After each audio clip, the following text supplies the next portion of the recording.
RTC నడుస్తుందా అని ఎంతోమంది ఎన్నో క్వశ్చన్స్ వాళ్ళ మనసు లోపల ఉండే. 2.5 సంవత్సరాలు అయింది. కోట్లాది రూపాయల టికెట్లు ఉచితంగా మహిళలు ప్రయాణం చేయడం. నేను కూడా మన్నగూడెం నుంచి పరిగి వరకు బస్సులో ప్రయాణం చేస్తే వెంకటమ్మ అని ఒక మహిళ ఉండే, ఆమె బుజాయిపూర్ గ్రామం.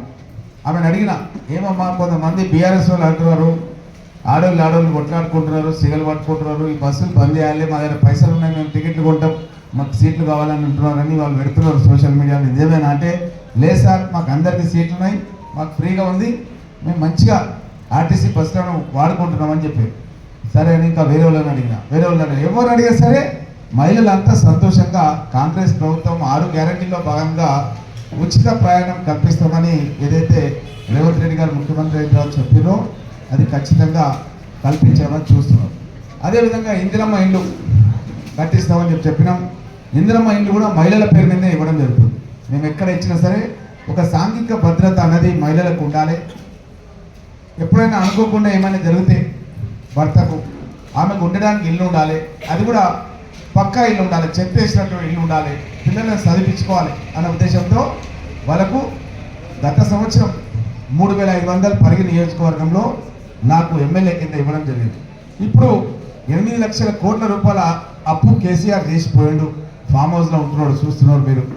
ఈ అప్పు తెచ్చడానికి మళ్ళీ 3.5 లక్షల కోట్ల రూపాయలు అప్పు తీసుకొచ్చి మన రేవంత్ రెడ్డి గారు తీర్చిండు, కిస్తీలు కట్టిండు. ఇప్పుడు మాది 3,500 పోయి 2,000కు వచ్చింది కోట. ఎందుకంటే ఆ పైసలన్నీ కూడా అలా మెత్తులు కట్టడానికనే సరిపోతున్నాయి అనమాట. ఇప్పుడు 2,000 ఇండ్లు మళ్ళీ ఇచ్చారు నాకు. ఆ 2,000 ఇండ్లు కూడా మళ్ళీ మహిళల పేరు మీదే ఇవ్వడం జరుగుతుంది. ఇదే కాకుండా రేషన్ కార్డు గత ప్రభుత్వం లోపల ఎప్పుడు ఇచ్చారంటే, ఎక్కడన్నా బై ఎలక్షన్ వస్తేనే రేషన్ కార్డు ఇచ్చారు. మన ప్రభుత్వం లోపల అప్లై చేసిన ప్రతి ఒక్కరికి రేషన్ కార్డు ఇస్తున్నాం, మీరందరూ కూడా గమనిస్తున్నాం.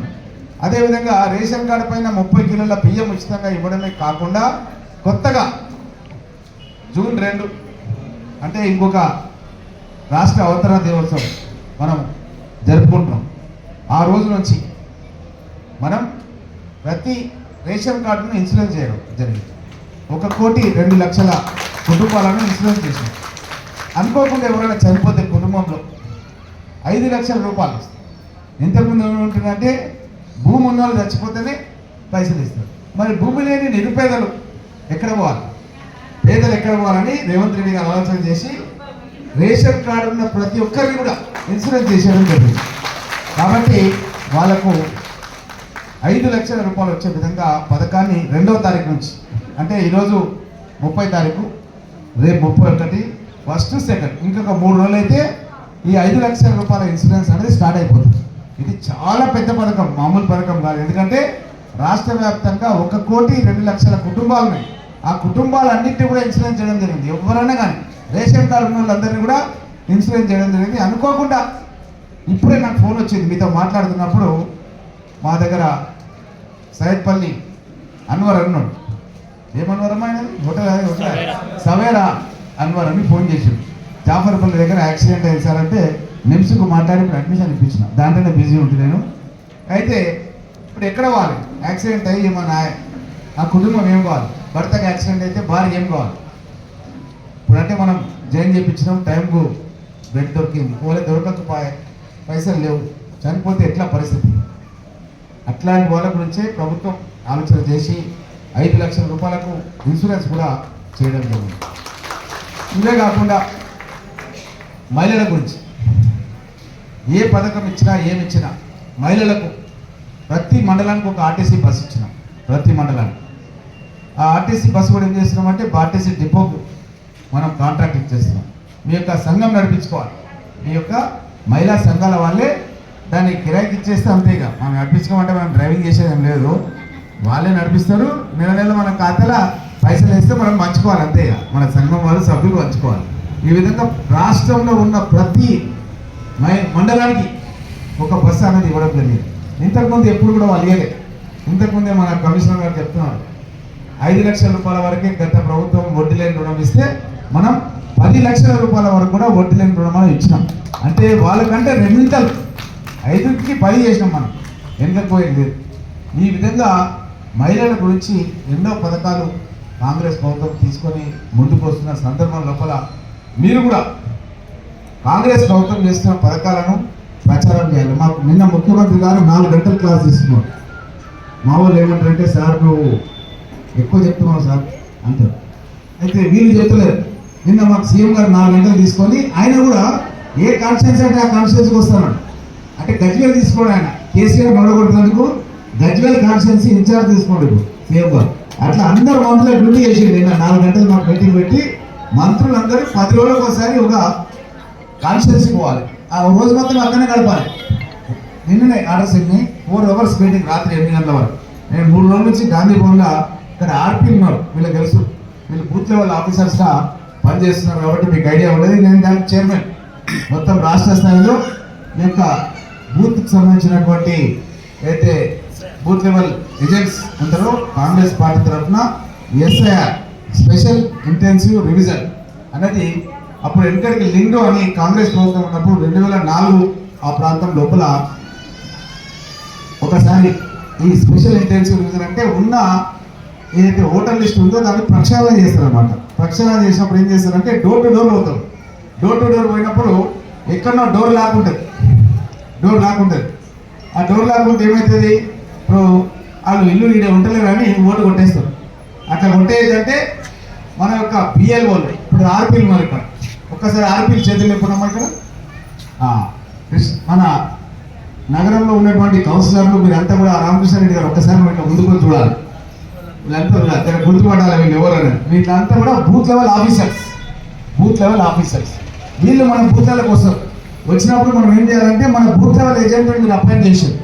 ఏ బూత్ లెవెల్నో ఆ బూత్ లెవెల్కి పరిచయం చేస్తే వీళ్ళ పని కరెక్ట్ అవుతుంది. డోర్ టు డోర్ పోతారు వీళ్ళు. డోర్ లేకుంటే వాళ్ళు ఎక్కడ పోయారు, పని చేయడానికి పూనా పోయినా, హైదరాబాద్ పోయినా, ఎక్కడ పోయారు, ఎప్పుడు వస్తారు, వాళ్ళ వివరాలన్నీ మీరు నమోదు చేయాలి. నమోదు చేస్తేనే వీళ్ళ ఓటు ఉంటుంది. మనం ఎవరైనా పట్టించుకోలేదనుకో వాళ్ళ ఓటు కొట్టేస్తారు. మొన్న పశ్చిమ బెంగాల్ అట్లే దగ్గర 90 లక్షల ఓట్లు కొట్టేసి బీజేపీ ప్రభుత్వం ఏం చేసిందంటే 90 లక్షల ఓట్లని కొట్టేస్తే కూడా మళ్ళీ అవకాశం ఇస్తారు. అంటే ఆ టైం లిమిట్ లోపల దరఖాస్తు చేసుకోవాలి. మళ్ళీ నోటీస్ ఇస్తారు. టైం లిమిట్ లోపల 30 లక్షల మంది దరఖాస్తు చేసుకుంటే వాళ్ళకి వచ్చినాయి. 60 లక్షల మంది ఓట్లు పోయినాయి. ఆమె హవాయి చెప్పులు వేసుకుంటుంది మమతా బెనర్జీ. 100 రూపాయల చీరనే కట్టుకుంటారు, తెల్ల చీర. మీరు గుర్తుపడదు అనుకుంటా. సీఎం 3 సార్లు సీఎంగా చేసింది. ఎమ్మెల్యే ఓడిపోయింది. అదేవిధంగా స్టాలిన్ తమిళనాడులో కూడా ఎమ్మెల్యే ఓడిపోయారు. మీకు తెలుసు, ప్రభుత్వం పోయారు. అయితే ఎందుకు ఇట్లా జరుగుతుందంటే బీజేపీ వాళ్ళు ఏం చేస్తున్నారంటే కాంగ్రెస్ పార్టీకి ఓట్లు వేసే వాళ్ళను, అపోజిషన్ పార్టీ వాళ్ళకి అపోజిషన్ వాళ్ళకి ఓట్లు వేసే వాళ్ళని కొన్ని సామాజిక వర్గాల వాళ్ళు ఉంటారన్నమాట. ఆ వర్గాల వాళ్ళ ఓట్లు కొట్టేసినాక మనం అలర్ట్ లేకుంటే ఆ ఓట్లు పోతాయి. మనం అలర్ట్ ఉంటే మళ్ళీ దరఖాస్తు చేసుకుంటే మళ్ళీ తెప్పిస్తాం. మనకి ఇప్పుడు టైం ఉంది కాబట్టి మనము వీళ్ళు ఎంబడి కోఆర్డినేట్ చేసుకుంటే ఆర్పీలు ఎంబడి మనం బూత్ లెవెల్లో కూడా మన ఏజెంట్స్ని, ముఖ్యంగా మన టౌన్ ప్రెసిడెంట్ రామకృష్ణ రెడ్డి గారికి వాళ్ళ వివరాలన్నీ కూడా మన మున్సిపల్ కమిషనర్ గారి దగ్గర ఉంటాయి.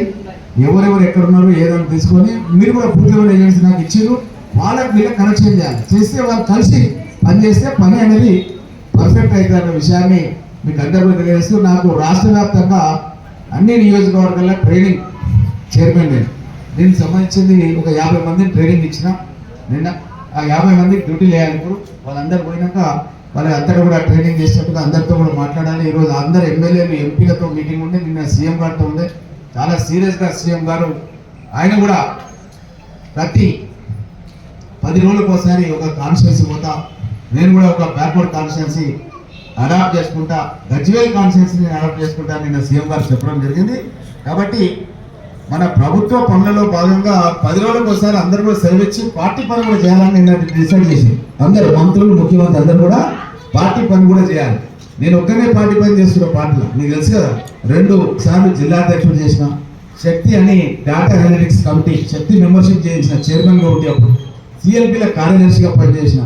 మళ్ళీ అది అయిన తర్వాత ఇప్పుడు కొత్తగా మళ్ళా ఈ ఎస్ఐఆర్కి సంబంధించిన ఏదైతే బూత్ లెవెల్లో ఏదైతే ట్రైనింగ్స్ ఇచ్చి చేయాలో ఈ కమిటీకి నేను చైర్మన్గా మళ్ళా అపాయింట్ చేశాను. కాబట్టి మనమందరం కూడా ఈ యొక్క పార్టీ కార్యక్రమాలు కూడా పాల్గొనాలని స్ట్రిక్ట్గా చెప్పారు. వాళ్ళు కూడా మంత్రులు, ముఖ్యమంత్రులు కూడా పార్టీ కార్యక్రమాలు కొత్తగా నిర్ణయం అయింది. 10 రోజులకు ఒకసారి ఒక రోజు సెలవు ఇవ్వాలి. వాళ్ళ గవర్నమెంట్ పనికి సెలవు ఇవ్వాలి, సెక్రటరీ సెలవు ఇవ్వాలి, పార్టీ పని మీద వాళ్ళు రావాలి. ఆ విధంగా నిన్న స్పష్టమైనటువంటి ఆదేశాలు కూడా ఈరోజు పేపర్లు కూడా చదివిండొచ్చు మీరందరూ కూడా. కాబట్టి ముఖ్యమంత్రి గారు స్పష్టమైన ఆదేశాలు కూడా ఇవ్వడం జరిగిందన్న విషయాన్ని కూడా మీకు అందరు కూడా తెలియజేస్తూ, ఇదే కాకుండా ఈ మహిళా సంఘాలదే కాకుండా ఇంతకుముందే మా యొక్క టౌన్ ప్రెసిడెంట్ టౌన్ మన కమిషనర్ గారు ఎస్సీలకు సంబంధించిన ఎస్సీ కార్పొరేషన్ మూలంగా కూడా వాళ్ళకు కొన్ని స్వయం సహాయక సంబంధించినటువంటి లోన్స్ కూడా వాళ్ళకు 10% కడితే 90% సబ్సిడీ ఇచ్చేది కూడా దగ్గర దగ్గర మనకు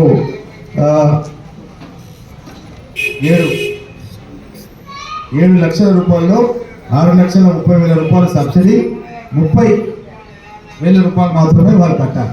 సో దీని లిస్టు మీరు అందరూ కూర్చొని అత్యంత పేదవాళ్ళని గుర్తించి ఈ లిస్టును వెంటనే ఫైనలైజ్ చేయాల్సిందిగా టౌన్ ప్రెసిడెంట్ గారికి ఇస్తున్నాను. ఈ మీటింగ్ అయిన తర్వాత లబ్ధిదారులు కూడా మీరు ఇక్కడే ఇదే కార్యాలయంలో మీరు ఫైనలైజ్ చేయాలి. ఎందుకంటే ఇప్పటికే చాలా ఆలస్యమైందనే విషయాన్ని కూడా మీ అందరి దృష్టికి తెలియజేస్తూ, ఇప్పుడు చాలా కాలతీతమైంది కాబట్టి మరొకసారి కలిసినప్పుడు అన్ని విషయాలు కూడా మరొకసారి చర్చిద్దామన్న విషయాన్ని తెలియజేస్తూ, మీరు కూడా ఆర్పీలు కూడా మీకు ఎక్కడన్నా ఏమైనా ఇబ్బందులు ప్రచారానికి పోయినా ఇప్పుడు మీరు ఏమన్నా డోర్ టు డోర్ పోయినా ఏమంటారు వాళ్ళు రెస్పాన్స్ బాగానే ఉందా? Very good. మీకు ఏమైనా ఇబ్బంది ఉంటే చెప్పండి, మన లీడర్ చెప్పండి, నాకు చెప్పండి ఏమైనా ఇబ్బంది ఉంటే. ఎందుకంటే 2-3 నెలల ప్రక్రియ ఇది, మీకు 2-3 నెలలు జరుగుతుంది ఈ ప్రక్రియ. కాబట్టి ఈ ప్రక్రియలో కూడా మీరందరూ చురుగ్గా పాల్గొనాలని తెలియజేస్తూ సెలవు తీసుకుంటున్నారు.